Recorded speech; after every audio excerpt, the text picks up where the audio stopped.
It's Monday, August 22nd, 2011. I'm Kevin McShann, and this is the McShann Sports Beat Report.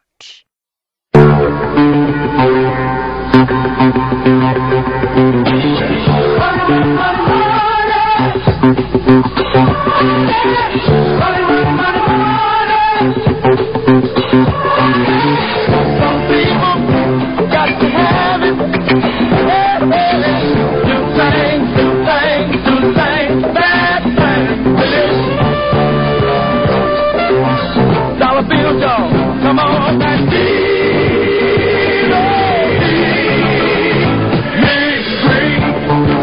almighty God, I know that money. Give me a nickel, brother, can you buy that?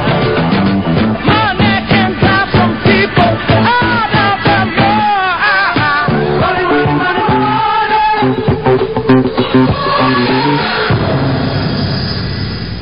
Good afternoon. My name is Michael Bidwill. I'm president of the Arizona Cardinals. I want to thank everybody for rushing down here. We want to get this announced as soon as we came to terms. This is a day that I think all of us have been looking forward to. Larry Fitzgerald's been one of the most dynamic, if not the most dynamic football player in Cardinals history, and one of the most dynamic in the NFL. It's been an honor that he's been playing for us since we drafted him in the first round, and he's been such a big part of our success. We stated earlier this summer that we wanted to see Larry retire as a Cardinal. He said it. We wanted to work on it and get it done before the season started here in a few weeks. And we've come to terms on a new 8-year agreement, and we're pleased to be announcing that today. And we're excited about what the future holds, not only for Larry and for the Cardinals, but to see him retire as a Cardinal someday. Hopefully not anytime soon. And we're excited. I appreciate you guys being here. I just want to thank the Bidwill family, for this how they've taken me in over the years. I feel like I'm one of the family, and I know Michael's worked so hard to get this deal done. We've had positive dialogue for quite a while, and I know he's worked tirelessly to make this happen. And Rod Graves, Gene Parker, Paul Lawrence. I just feel like the work that was put in is behind the scenes was tireless, and I just really appreciative of that. I want to thank Coach Hunt too for everything he's done to help our franchise. And I'm really uncomfortable up here talking about this type of thing. To be honest with you, I look over here to the right and I see guys' press conference and Kurt and Adrian Wilson and myself up here in the podium. That's right before we go into the Super Bowl, and that's what I want to be on the podium for coming soon. And that's what I signed up for, and I know that's what the Bidwill family expects. So I'm going to do my best to get us back there again. Like you mentioned, you're Coach Moore up there. How nice is it for you to get the business side out of the way when you focus on just football? It's interesting. Me and Mr. B had a conversation about that last week, and I told him just how much I hate this part of sports. Growing up, since I was 7 years old, this has been the game I love. This has been something I've been so passionate about, and you don't have to talk about it on the business side. Sometimes it's a little bit uncomfortable, but I'm really happy to put it behind us, and it wouldn't be possible if it wasn't for Bidwill's family hard work in making this thing happen. That never wavered. Since the day I was drafted, and I was able to shake Mr. Bidwill's hand on that podium. I knew this is where I wanted to be. I wanted to play here. The Cardinals fans have been nothing but supportive to me and my family. I feel so blessed to be a part of this community, and I'm just happy that I'm going to continue to be a part of it. What is that to be able to finish the job, so to speak? Like you mentioned, you shook his hand on the podium, and then now you're going to be able to retire as a It's an honor. I'm so fortunate. Not many players have that opportunity, but Michael's allowed me that opportunity, and I just wanted to repay him by great effort and winning. That's what's important. I know that's what's important to me. I know it's what's important to him. I know it's what's important to Coach Hunt, and I just wanted to get back on that field and do everything I can to help this team be successful. There was a lot made this summer, this offseason, when nothing could be happening with the team that you needed to see this team make a lot of moves, especially with the quarterback. How much of that was what you need to see something happen with the roster before you were willing to commit to that? No, I'm not one to try to hold this is Mr. Bidwill's team. He's going to do everything he can to make this organization go. And we've seen that over the last couple of years. I mean, the activity in free agency this year is, something I haven't seen since I've been here. I think that's just an example, a sign of things to come. We're going to continue to be aggressive, making this team better, and I'm confident that's going to happen. But I can't worry about that. I have to just do my job and go out there and be productive. To see what the Cardinals have done for you, obviously, making the Cardinals the rest of your career. I know you're already self-motivated, but does this add to your motivation to want to be the best player? No, it's not about the money in terms of that. My legacy on the field, off the field is very important to me. I just want to make sure that I'm doing the right things, leading by example. I want my teammates to know that this is important to me, that this is the most important thing to me. I go out there and give it a good day's work every day, and I want to show up and play well every Sunday. And if I'm doing that, I know I'm doing the right thing. So, that's true. What is that? I mean, when you sign an 8-year deal, man, when you come to the boss's office, I had to feel like I was doing something, man. Maybe he wanted me to go out there and run some routes today or something. I was ready to, so I brought him just in case. And I was over eating lunch over at Raw, and I got the phone call and said, "Can you come on over here? We got a press conference." I said, "Okay." So I grabbed my cleats.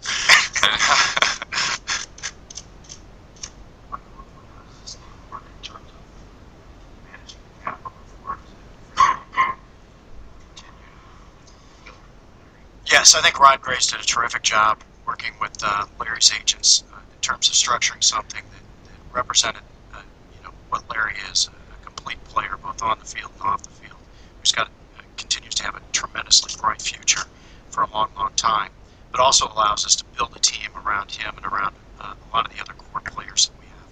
So we're excited that Larry was able to work with us and allow us to structure this in a way that allows it to be very positive for him, but also very positive for the team, so that we can continue to build this team. We've got a shared commitment to winning, and that's something that we've talked about quite a bit. When you have the ability to foster and nurture your own homegrown talent, you capitalize on that opportunity each and every time. And when it comes time to reward your star pupil for a job well done, it's up to your team's upper management to step up to the plate and pony up the cash. Well, on Saturday, the Arizona Cardinals did just that by rewarding their star wide receiver, Larry Fitzgerald, with a record-breaking contract which spans over the next 8 years and has a maximum value of $120 million. The Cardinals ended up nearly $50 million in guaranteed money to Fitzgerald, the richest contract in the franchise's history. The new deal will keep Fitzgerald in the desert through the 2018 season and the 6 additional years after the 2012 season will be worth $17 million apiece. The $15 million average would tie him with Raiders defensive end Richard Seymour for 5th highest average among all active players. The top 4 players are all quarterbacks. That list includes Peyton Manning of the Indianapolis Colts, Tom Brady of the New England Patriots, who both take home an average annual salary of $18 million per season. Rounding out the list includes Peyton's younger brother Eli Manning, the starting quarterback of the New York Giants, who earns an average annual salary of $16.3 million a year. And last but not least is San Diego Chargers quarterback Philip Rivers, who earns a handsome $15.3 million a season. Fitzgerald's average salary is now the top average among all active wide receivers. Rounding out that list includes Steve Smith of the Carolina Panthers, who takes home $10.9 million a season. Brandon Marshall, who pockets $10 million a season, Calvin Johnson of the Detroit Lions, who earns a respectable $9.7 million a year, and finally, Houston Texans standout wideout Andre Johnson, who takes up $9.2 million of the Texans' salary cap annually. The 6'3", 218-pound receiver has become Arizona's franchise leader in receptions with 613 and needs only 294 yards to surpass Roy Green for the lead in yards receiving in franchise history. Fitzgerald has topped 1,000 yards receiving in 5 of his 7 NFL seasons, including the last 4. A season ago, he had 90 receptions for 1,137 yards, despite Arizona finishing a dismal 5-11 and having one of the worst offenses in the league, which included a revolving door at quarterback, which involved the names such as Derek Anderson, Max Hall, and John Skelton, following the retirement of future Hall of Famer Kurt Warner. ESPN's NFL insider Adam Schefter joins the conversation to tell us how Fitzgerald's contract will affect other players around the league, such as Tennessee's Chris Johnson and Philadelphia's Deshaun Jackson, as they search for their new deals. Every star player in the league is looking at that contract right now and wondering why he doesn't deserve that. We start with Chris Johnson in Tennessee, who has been very clear to say that he wants top playmaker money. Not top quarterback money, but top playmaker money. And there's no playmaker in the game right now making any more than Larry Fitzgerald, whose contract comes in at a staggering $120 million and close to $50 million in guaranteed. Chris Johnson's looking at that contract and saying, why don't I deserve something close to that at this point in time, despite the fact that there were 2 years left on his deal? And if the Titans and Chris Johnson had gotten this deal done at the start of training camp, you'd have to think that it would be a lot cheaper. Plus, I think there are other receivers like a Deshaun Jackson who want a new contract. We're looking at Larry Fitzgerald's contract saying, where's mine? For years, the Arizona Cardinals had gained the reputation of being a franchise willing to pinch pennies, trying to get by on the cheap, and being a passive organization that was unwilling to spend in order to contend, while under the direction of head coach Ken Wisenhunt and general manager Rod Graves. They've abolished that reputation and have shown a propensity to spend money on top-flight players in order to give their team the best chance to win.